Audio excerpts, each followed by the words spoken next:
내 하나님 여호와께서 내게 주신 땅 어느 성읍에서든지 가난한 형제가 너와 함께 거주하거든 그 가난한 형제에게 내 마음을 완악하게 하지 말며 내 손을 움켜쥐지 말고 반드시 내 손을 그에게 펴서 그에게 필요한 대로 쓸 것을 넉넉히 구워주라. 아멘.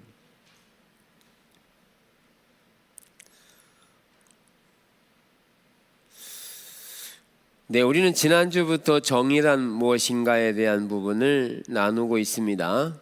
그래서 하나님의 정의와 그리고 실제적으로 우리가 삶을 살아갈 때 하나님의 정의를 어떻게 나누고 실천하는가에 대한 부분을 이렇게 살펴보면서 이것이 교회의 정체성과 앞으로 나올 일터 사역과도 많은 관계가 있음을 이렇게 알 수 있습니다. 말씀드린 것처럼 지난주에 마크는 볼티모어로 이사 가야 되겠다라는 스승님에게 답변할 때 왜 그렇게 가난하고 그리고 위험스럽고 그런 곳을 가려고 하냐고 물을 때 그곳에 하나님의 공의를 세우기 위해서 가야 합니다. 이렇게 말함으로써 우리는 이 땅에서 어떻게 살아야 될지를 잘 증명해 주고 있습니다. 그런데 반해서 우리는 그렇게 험악하고 가난하고 그런 지역을 가려고 하지 않는다는 거죠. 오히려 그 반대 현상이 일어날 수는 있겠죠. 그러나 마크는 그렇게 하지 않고 그곳에 가서 소외되고 정말 가난해서 누군가 자신을 대변해주고 억울함을 당하는 것을 변호해 줄 만한 사람이 없는 그곳에 가서 그들을 대변해주고 억울함을 해결해 주는 그러한 자리에 자청해서 가게 되는 장면을 보면서 이 땅에 우리는 하나님의 정의로운 삶이 되도록 해야 되고 그런 정의로운 삶이 이루어지도록 우리 한 사람 한 사람이 살아야 될 것을 말하면서 네 개의 계층, 가난하고 그리고 과와나 과부 그리고 없는 이런 4대 계층에 관련해서 하나님은 그들에게 깊은 관심을 가지고 있다. 이렇게 말씀을 드리면서 우리가 살펴봐야 될 영역을 앞으로 더 지속적으로 살펴보겠습니다. 우선 오늘 나눌 내용은 구약의 모세의 율법을 버렸는가, 다시 말하면 그리스도인은 구약의 율법을 지켜야 하는가 라는 부분에 대해서 나누려고 합니다. 그리고 우리는 구약의 율법을 지켜야 하는가. 그리스도를 따르는 이들은 성경의 권위를 한 점 의심 없이 신뢰하면서 구약 성경의 율법에 대해서는 자신들과 직접적인 연관이 없다고 믿는 일부의 사람들이 있다라고 말합니다. 즉 성경은 구약이든 신약이든 하나님의 성경이며 하나님께서 말씀하신 대로 기록되어진 사실을 우리가 믿죠. 아멘. 그러나 율법과 관련해서는 지키지 않아도 되는 것처럼 이해하는 경향이 있다는 거죠. 그 이유는 구약에 기록된 내용, 즉 율법에 기록된 내용, 특별히 율법과 제사에 관한 내용들이 폐하여졌다라고 하는 이해를 가짐으로써 폐하여진 이해를 오해하고 그리고 신약에 와서 예수님이 그 율법과 제사를 완성시킨 예수 그리스도 안에서 그 율법을 지킬 의무는 없다라는 이해를 갖는 일부의 사람들이 있음을 지적합니다. 그런 부분들을 우리가 나눌 건데 우리는 구약에서 기록된 성경, 즉 창조로부터 시작된 많은 내용들을 포함한 특별히 성경에서 말하고 있는 기독론적인 내용들을 살펴보면 하나님께서 그들에게 구약의 율법을 주신 의중과 의도와 목적이 뭐냐? 하나님 율법을 주신 목적이 뭐죠? 그 율법을 지켜 행하라는 거죠. 그러면 율법을 지켜 행하라는 말은 그 율법을 지켜 행함으로 지켜 행한 그들이 의로워지는 의미가 있는 게 아니고, 율법을 지켜 행할 때 개인과 그 사회가 정의로운 사회가 된다는 사실을 성경은 말하고 있습니다. 그래서 십계명이 말한 것처럼 내 이웃의 것을 탐내지 말라, 또는 도둑질하지 말라, 이런 계명들이 율법으로 주어졌잖아요. 그러면 그 율법을 지키지 않았을 때 사회는 혼란스러운 사회가 되는 거죠. 여러분, 계속 도둑놈이 많이 늘어나 보세요. 도둑질하는 사람이 많이 늘어나 보세요. 사회는 혼란스러워져요. 그리고 의심하게 되고 서로 믿지 못하는 사회 경제 구조가 되어버리는 거죠. 그런데 율법을 말씀하실 때 도둑질하지 말라고 하는 계명을 지키면 사회는 공정한 정의로운 사회가 된다는 것을 말하고 있지요. 그래서 하나님께서 율법을 주신 의도는 그것을 지켜 행할 때 하나님의 정의로운 사회가 된다라는 사실을 우선 말씀하고 있을 뿐만 아니라, 제사와 관련해서도 제사는 하나님과 우리가 만나는 곳으로서의 성전을 주시고, 하나님과 우리가 만나기 위해서 죄된 인간들이 최소한 인간의 죄로 말미암아 하나님 만날 수 없지만, 그러나 우리가 하나님을 만날 수 있는 유일한 길이 결국은 희생의 제물을 드려서 그 죄를 희생양이 대신해서 죽음으로 거기서 하나님을 만나게 되는 그런 희생의 제물이 되는 것을 말하고 있고요. 그런데 그 희생의 제물을 드림으로 그들이 하나님을 만날 수 있는 장소, 성소에서 하나님을 만나게 되고, 그러나 그러한 요소들, 구약에서 이루어졌던 내용들은 신약을 오면서 예수 그리스도가 그 율법에 대한, 제사에 대한 영역들을 한 번에 다 십자가에서 죽으심으로 주님이 그 모든 일을 완성하신 사건을 우리는 알고 있고 또 말하고 있음을 볼 수 있어요. 자, 그래서 구약에서 하나님께서 말씀하신 율법과 희생, 제물, 이러한 요소들은 신약의 메시아이신 예수 그리스도가 이 땅에 오셔서 대속의 은혜를 갖게 하시는데, 그 대속을 가져오게 하는 요인을 성경 히브리서 7장은 이렇게 기록하고 있습니다. 멜기세덱과 같은 별다른 한 제사장이 일어난 것을 보니 더욱 분명하도다.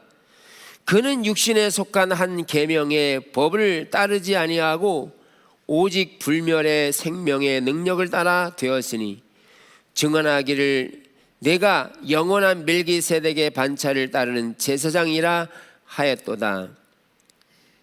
전에 있던 계명은 연약하여 무익함으로 패하고 이에 더 좋은 소망이 생기니 이것으로 우리가 하나님께 가까이 가느니라.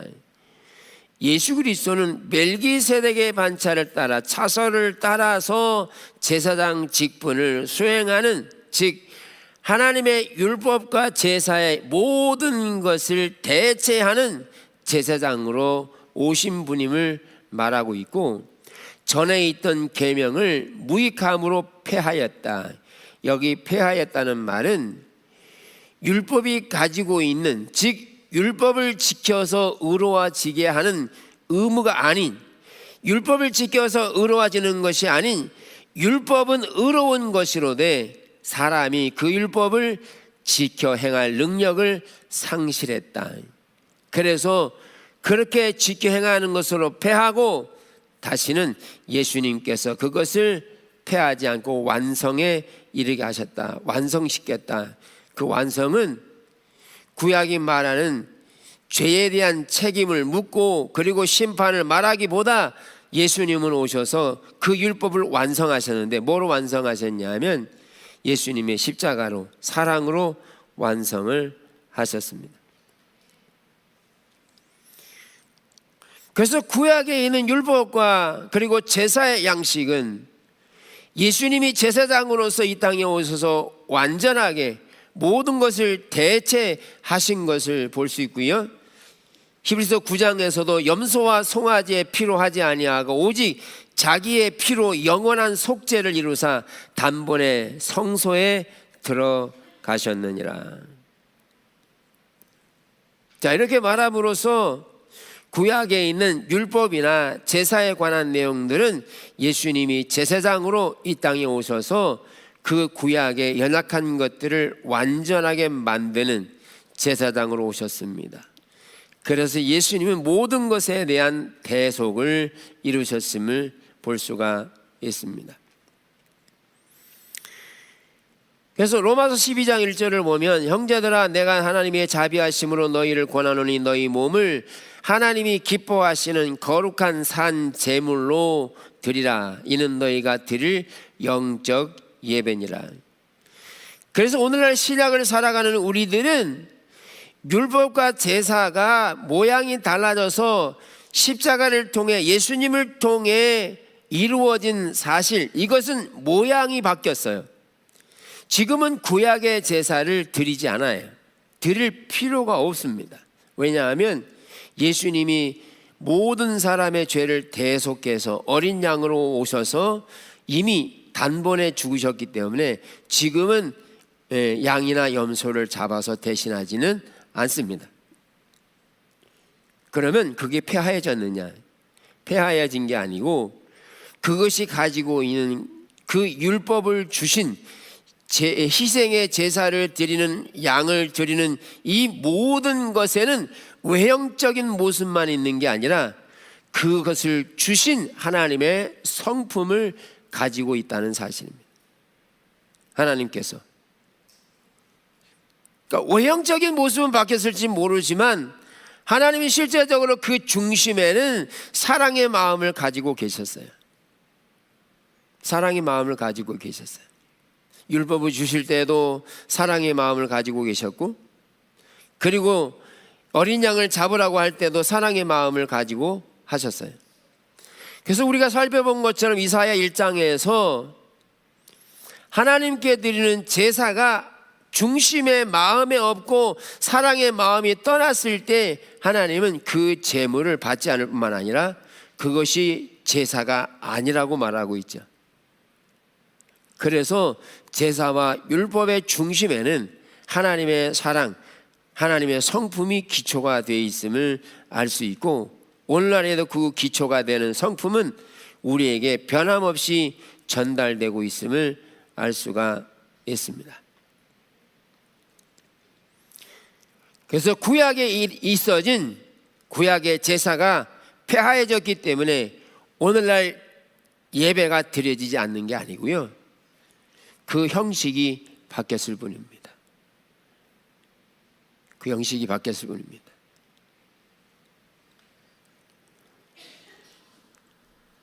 레위기 26장에서도 나는 너희 중에 행하여 너희의 하나님이 되고 너희는 내 백성이 될지라. 베드로전서 2장 8절에 똑같은 말씀을 하시고 있거든요.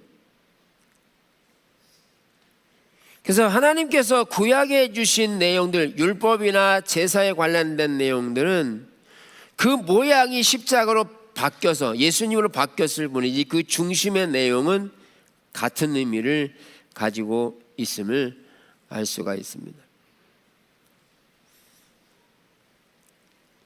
자, 이렇게 성경은 기록된 율법, 즉 율법에는 형법과 민법이 있거든요. 우리나라에도 형법과 민법이 있잖아요. 형사가 있고 민사가 있고. 근데 하나님께서 이스라엘 백성들에게 율법을 주실 때는 민사든 형사든 두 가지가 다 그 민족 가운데 적용되고, 특별히 이 율법을 주실 때는 민법이든 형법이든 하나님께서 제사장에게 그것을 다 통치할 수 있는 권리를 부여해 주신 거죠.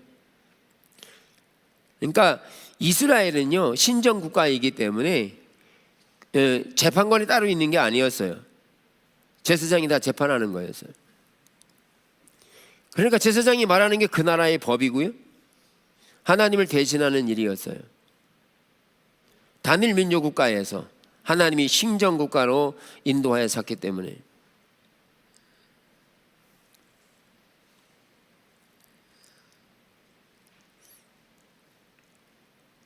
그래서 제사장은 그들의 백성들에게 잘못되는 것을 판단하고 올바른 길로 인도할 책임을 가지고 있었죠.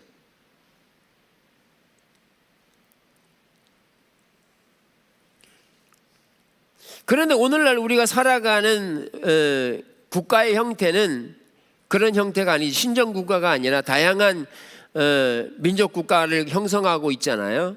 그렇죠? 그렇다면 우리가 살고 있는 사회 가운데 율법은 오늘날 사회에 적용할 수 있는가? 라는 겁니다. 즉 우리가 그리스도의 신앙, 하나님을 믿는 신앙을 가지고 우리가 가지고 있는 율법을 가지고 사회에도 적용할 수 있는가? 라는 것입니다. 적용할 수 있을까요? 없을까요? 당연히 적용돼야 되죠. 왜냐하면 하나님께서 이스라엘 백성들을 선택할 때 그것은 열방을 위한 것이기 때문이었습니다.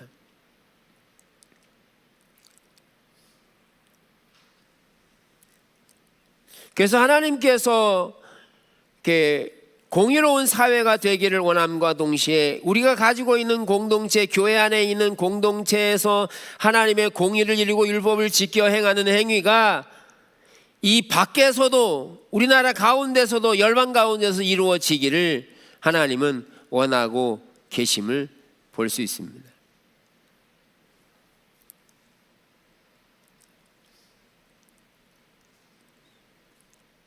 그런 부분에서 신명기 15장에서는 잘 말해주고 있습니다. 땅에는 언제든지 가난한 자가 그치지 아니하겠으므로 내가 내게 명령하여 이르노니 너는 반드시 내 땅 안에 내 형제 중 곤란한 자와 궁핍한 자에게 내 손을 펼지니라.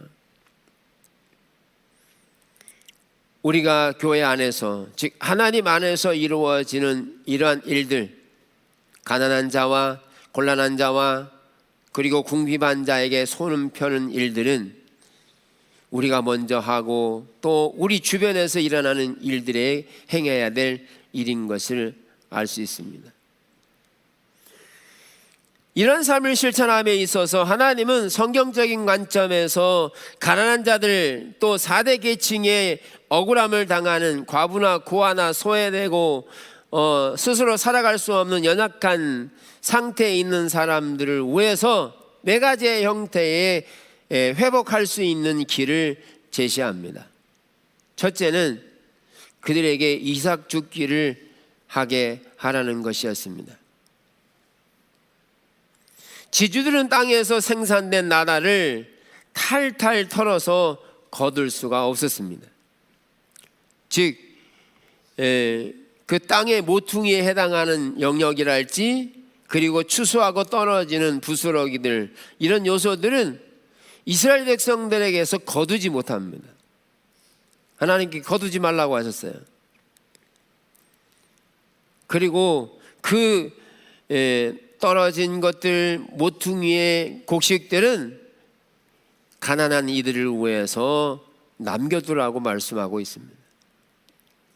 그래서 가난한 사람들은 그것을 자신의 노동력과 열심을 다해 수고와 땀을 흘리며 그렇게 남겨진 것들을 주워다가 가져다가 그 가난을 지키라고 말하는, 그래서 이삭 죽비의 형태가 레위기 19장에 기록이 되어 있고요. 두 번째는 11조의 소득의 11조를 하나님께 드리는 것이었습니다. 신명기 14장에 보면 너는 너희 중에 분깃이나 기업이 없는 레위인이나 내 성중에 거류하는 객과 고아와 과부들이 와서 먹고 배부르게 하라. 그리하면 내 하나님 여호와께서 내 손으로 하사는 범사에 내게 복을 주시리라.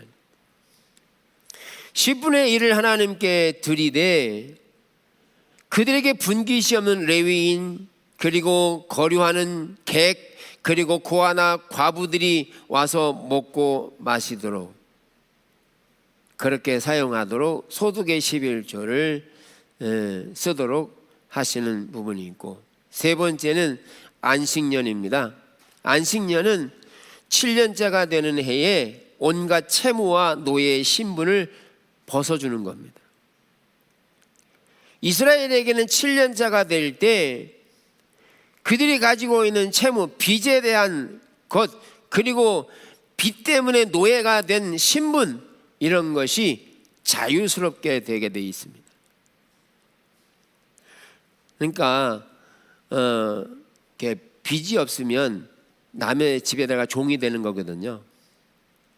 살 길이 없으니까 종이 되니까 귀를 뚫어서 딸랑딸랑 이제 종입니다라고 이렇게 신분이 종입니다라는 것을 표시해요. 근데 7년째가 되면 그가 가지고 있던 채무, 빚, 그리고 종에서 자유롭게 되는 거예요. 자유를 시켜주는 거죠. 그래서 그 가난을 자유스럽게 해주는 거죠.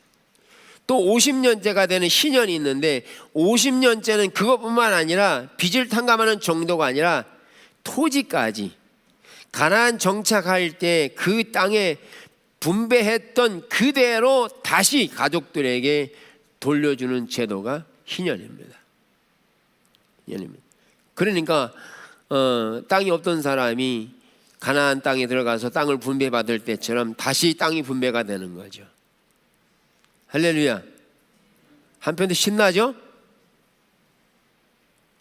그러니까 가지고 있던 사람은 다 나눠줘야 돼요. 내놓아야 돼요. 이게 네 가지 종류의 가난한 자들을 위한 혜택을 누리도록 하신 거거든요. 한편으로 공산주의가 여기서 나왔거든요. 너무 좋은 제도잖아요, 그죠? 근데 머리를 쓰는 거죠.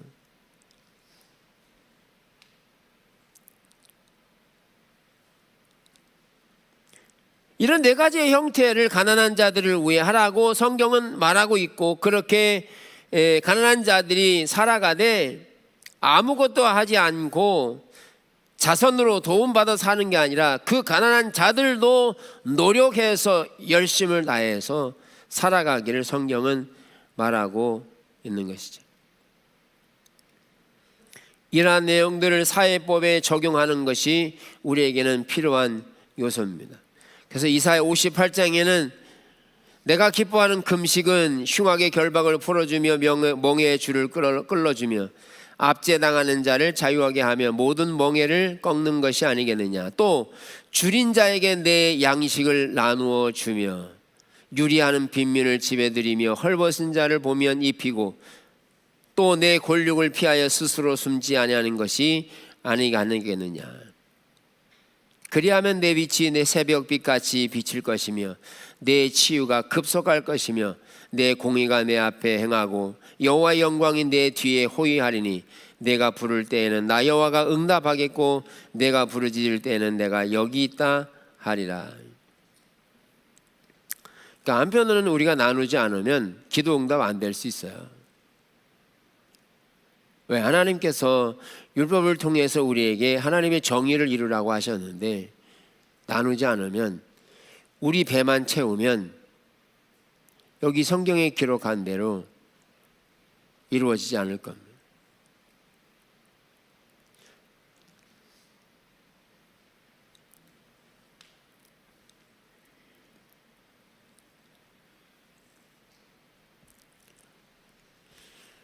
특별히 가난은 늘 있는 일입니다. 그런데 가난한 자는 늘 있지만 우선 그 가난한 자들과 뒤를 말할 때 가난한 자들은 늘 있지만 하나님은 가난한 자들이 있는 상태에서도 하나님은 있는 자나 없는 자나 균등하게 하기 위해서 지금 있는 자들 것들을 나누어서 가난한 자들을 도우라고 말하고 있거든요. 그래서 고린도후서 8장 15절은 많이 거둔 자도 남지 아니하였고 적게 거둔 자도 모자라지 아니하였다. 여기 뭘 두고 있냐면 광야에서 만나를 먹었던 것을 기억하면서 이스라엘 백성들 광야를 지나는 동안에 하루에 한 끼씩 만나를 먹도록 하셨어요. 그래서 매일 아침에 나가서 한 끼 만나를 가져오는 거죠. 그런데 내일이 걱정해서 두 끼를 가져오면 두 번째 끼니는 다 썩어버리는 거죠. 3일치를 가져오다 다 썩어 하루치만 먹게 돼 있습니다.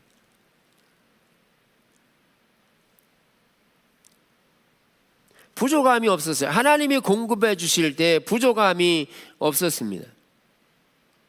즉 하나님의 만나를 내려주실 때 하나님은 그들의 필요를 채우시는 하나님, 더 나아가서 하나님은 늘 그들의 필요를 공급해 주시는 하나님으로 말씀하십니다. 혹은 어떤 사람 모자랄까 해서 더 많이 챙겨둔다 할지라도 상에서 벌레가 끓기 시작했습니다. 더 이상 먹지 못했습니다.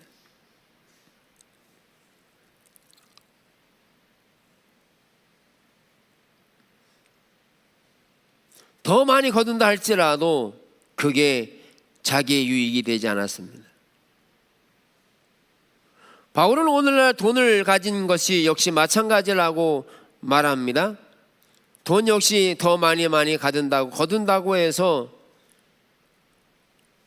그것이 많은 것으로 모든 것을 대체할 수는 없습니다. 오늘날 시장 경제에서 민주주의는 어떻게 하든 많은 돈을 버는 데 있잖아요. 많이 버는데 이게 많이 벌어도 돌아가실 때는 남는 게 없습니다. 하나도 남는 게 없어요. 그죠? 다 알고 있죠? 모르신 분은 한 분도 안 계시죠? 즉 하나님께서 먹이시고 입히시는 데는 어떤 사람은 많이 노력해서 재주가 뛰어나서 많은 돈을 버들 수 있어요. 그것이 하나님의 선물입니다. 전도서 3장이 말하는 것처럼 하나님의 선물이에요. 그런데 많이 거둬들인 것은 자기의 만족과 자기를 위해서만이 아니라 그것이 곧 가난한 자들을 위한 나누어 주는 형태의 모습을 가져야 되는 것을 말한다는 거죠. 다시 말하면 사업가는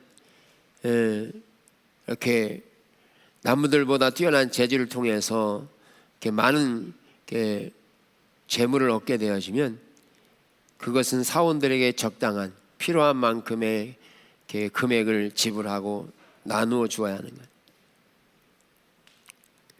근데 그렇게 나누어 주지 않으면 가난한 자는 더 가난해지고 억압하게 되는 것이 되니까. 그래서 많이 거둬들였을 때 그 거둬들인 것은 더 쌓아둔다고 자기 것이 되는 게 아니고 그것은 많은 부를 축적하게 하는 이유는 하나님께서 가난한 자들과 균등하게 나누라고 주시는 것과 같다는 의미를 성경은 말하고 있는 거죠. 아멘. 나눌 게 별로 없나요? 그래서 있는 자와 없는 자가 균등하게 하도록 하나님은 하셨다는 거죠.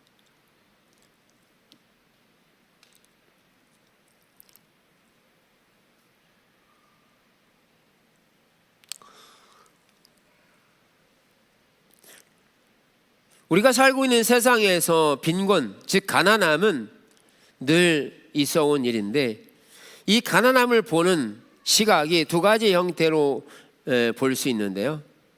첫째는 진보적인 학자들, 진보적인 입장에서 가난을 어떻게 이해하는가? 그것은 극단적인 편견이나 경제적인 착취, 생계수단의 박탈로 포함한 불평등한 조건들로 이해합니다. 어떤 조건들, 사회적인 구조가 문제라고 하는 이해를 가지고 있는 거죠. 사회적인 구조를. 그러나 보수주의 입장에서는 그런 사회적인 구조에 문제를 두는 게 아니라 개인적인 특성에 관심을 가지고 있습니다. 자기의 노력의 결과로 쪼고 수고하고 땀을 흘려야 그것이 되는 이론적인 이해를 가지고 있죠. 오늘날 정치에서도 그게 두 가지가 이렇게 대립되잖아요.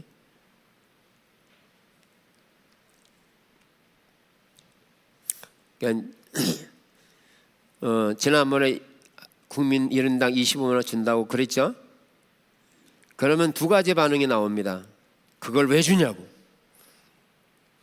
어떤 사람은 선호하죠.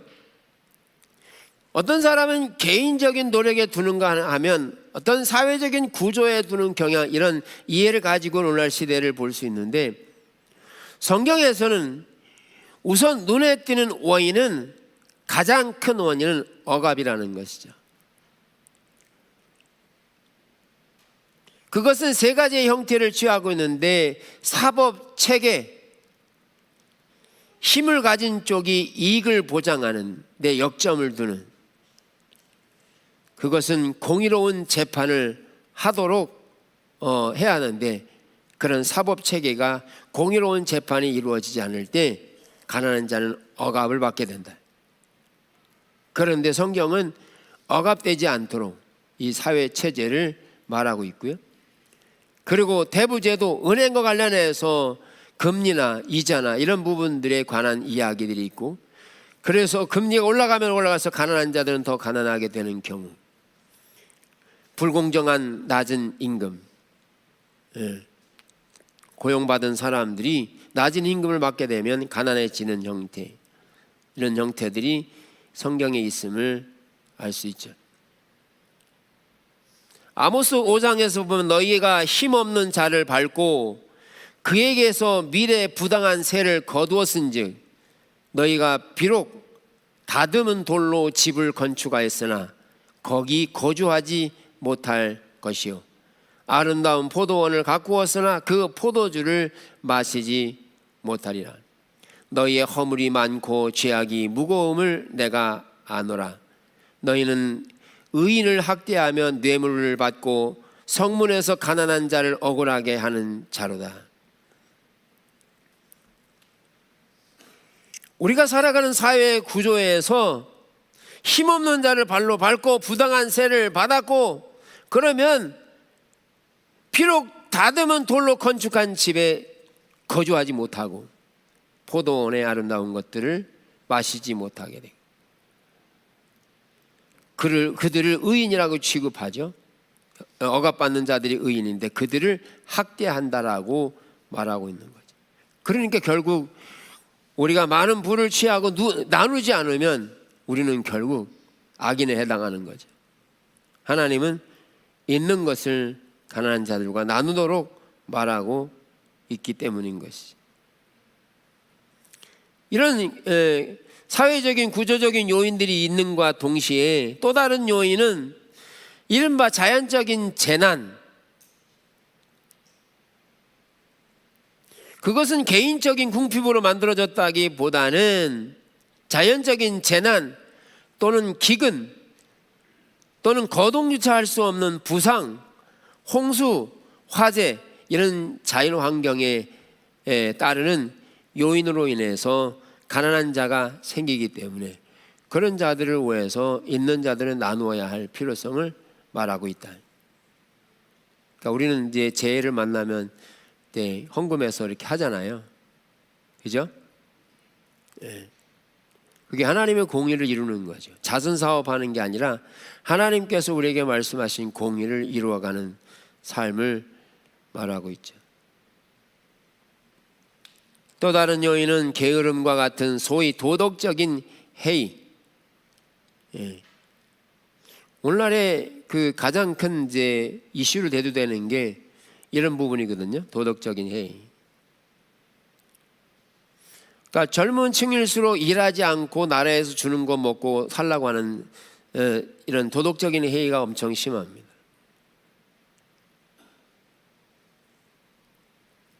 그러니까 젊은이들일수록 정신이 깨어 있어야 합니다.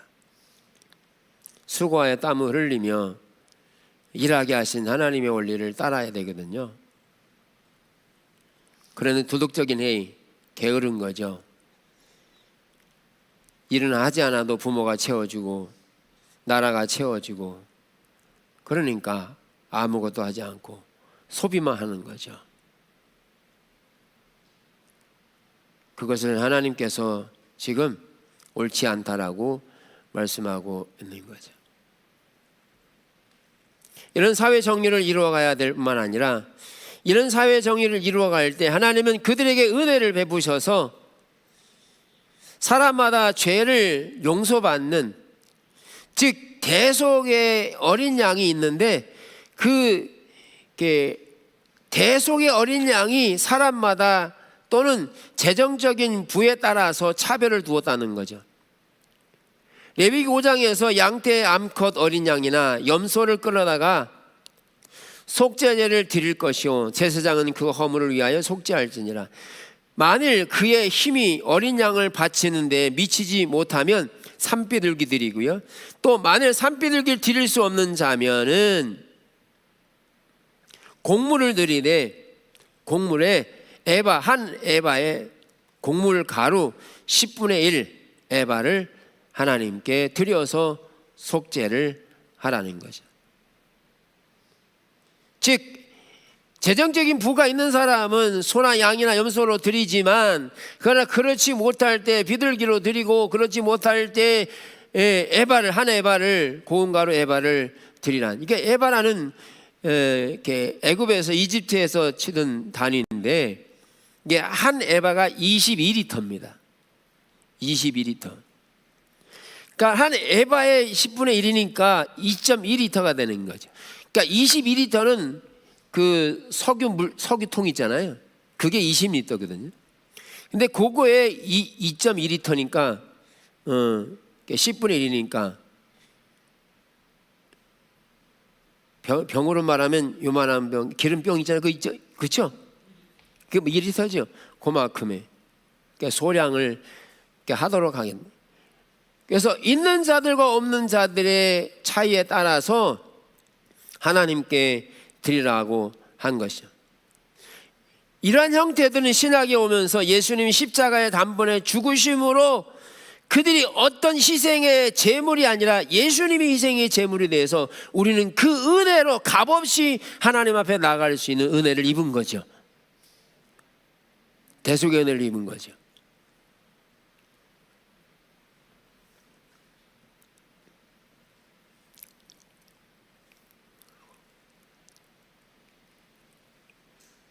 예수님은 구약에 말하는 염소와 송아지의 피로 하지 아니하고 오직 자기의 피로 영원한 속죄를 이루사 단번에 성소에 들어갈 힘을 얻었다. 염소와 황소의 피와 및 암송아지의 죄를 부정한 자에게 뿌려 그 육체를 정결하게 하여 거룩하게 하거든 하물며 영원하신 성령으로 말미암아 흠없는 자기를 하나님께 드린 그리스도의 피가 어찌 너의 양심을 죽은 행실에서 깨끗하게 하고 살아계신 하나님을 섬기게 하지 못하겠느냐. 그래서 우리는 구약에서 말하는 하나님이 의도하셨던 율법과 제사를 주신 의도는 원래 하나님의 성품, 하나님의 마음으로 그걸 주신 것이고 그 모양만 달라졌을 뿐이라는 거죠. 우리가 그것을 지켜 행할 능력이 없기 때문에, 그래서 십자가로 그 일을 완전히 이루셨기 때문에 우리는 지금 제물을 드리지는 않지만, 그러나 십자가의 피 흘려 죽으신 예수 그리스도를 대신한 그분의 희생을 우리가 믿음으로, 우리는 그분이 가지고 있었던 본토의 마음, 본질의 마음은 그대로 이어받았다는 거죠. 그대로.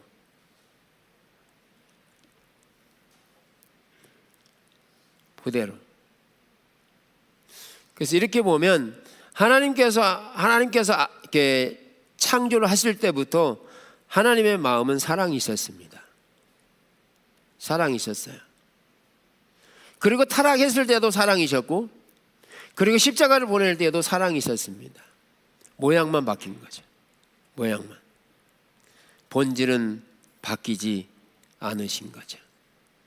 이처럼 우리는 성경을 통해서 살펴보면서 오늘날 우리는 공의로운 사회가 되도록 사회 구조적인 부분에서 우리는 우리가 믿는 신앙에 대한 것이 사회적으로 통용되도록, 그래서 우리가 정치, 경제, 군사적인 모든 부분에 우리 그리스도인들이 들어가서 하나님의 공의를 이루도록 해야 합니다. 재판을 할 때도 공정한 재판을 해야 됩니다.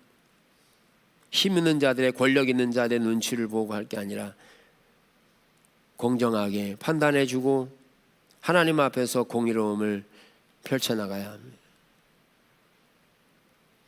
우리 여러분들이 들어가서 해야 될 것이 너무 많은 거죠.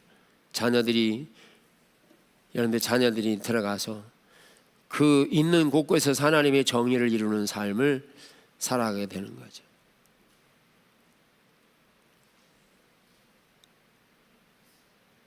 우리도 그들과 함께 공의로운 사회가 되도록 만들지 않으면 사회는 더 어두워지게 될 거니까요. 하나님은 처음부터 이렇게 공의로운 사회가 되기를 원하셨습니다. 타락으로 말미암아 짓밟혔지만 하나님은 다시 회복하기를 원하고 계십니다. 그렇게 하나님께서 은혜 주실 줄로 믿습니다.